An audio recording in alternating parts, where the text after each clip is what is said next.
बातमी धार्मिक नगरी असलेल्या नाशिकमधून। नाशिकमध्ये एका अनधिकृत दर्ग्यावरनं वाद पेटलाय। सकल हिंदू समाजानं आक्रमक भूमिका घेतली आणि तणाव निर्माण झाला। तर प्रशासनाच्या विनंतीनंतर आंदोलन स्थगित करण्यात आलं। पण हे प्रकरण नेमकं काय आहे बघूयात या सविस्तर रिपोर्टमधून।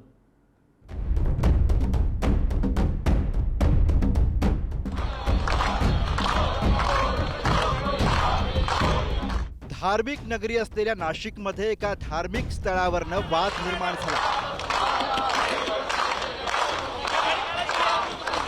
काठेगल्ली परिसरामध्ये असलेल्या दर्ग्याच्या परिसरातील अतिक्रमणावरनं सकल हिंदू समाज चांगलाच आक्रमक झाला। थेट अनधिकृत दर्ग्यासमोर बजरंग बलीचं मंदिर उभारण्याची तयारीच करण्यात आली। आंदोलकांच्या इशाऱ्यानंतर महापालिका प्रशासनाने तातडीने अनधिकृत बांधकाम काढायला सुरुवात केली।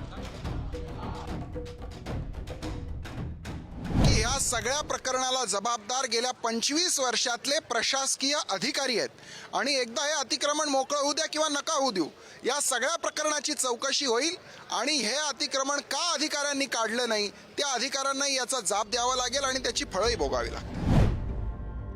नाशिकच्या काठेगल्ली परिसरात असलेल्या महापालिकेच्या एका मोकळ्या भूखंडावर अनधिकृतपणे धार्मिक स्थळ उभारलंय।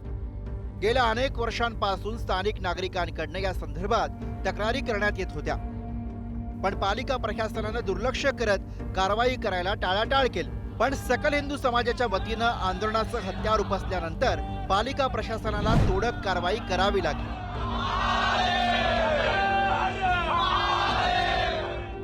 या पर्टिक्युलर काठेगल्लीमधील जागेच्या संदर्भामध्ये प्रशासनाशी गेले 3 वर्ष संबंधित सर्व हिंदू संघटना आणि कार्यकर्ते हे संपर्क साधून होते, परंतु ज्या वेळेला प्रशासन चालढकल करते असं पाहण्यात आल्यानंतर तिथला जो अनाधिकृत दर्गा आहे तो जर काढला नाही तर पुन्हा आंदोलन या ठिकाणी उभं राहील।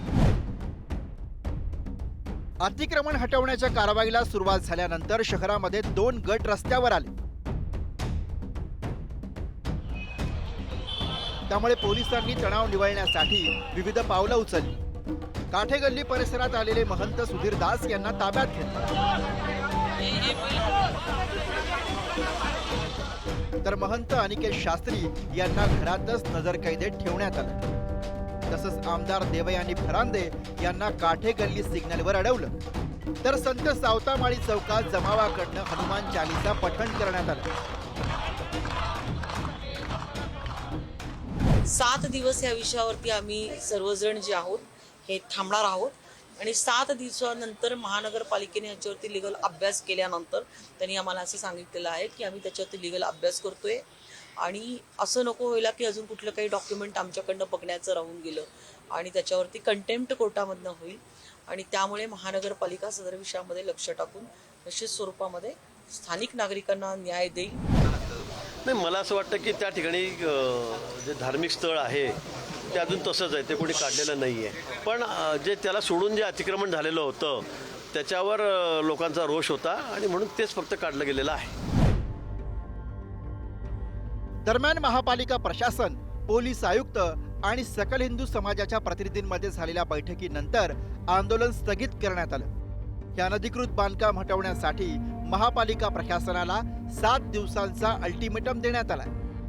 जोपर्यंत महापालिका प्रशासन पूर्ण अनधिकृत बांधकाम काढत नाही तोपर्यंत मागे न हटण्याचा इशारा आंदोलकांनी दिलाय। त्यामुळे नाशिकमधल्या धार्मिक स्थळांचा मुद्दा येत्या काळात पुन्हा पेटणार अशी चिन्ह निर्माण झाली आहेत। किरण टाजणे, पुढारी न्यूज, नाशिक।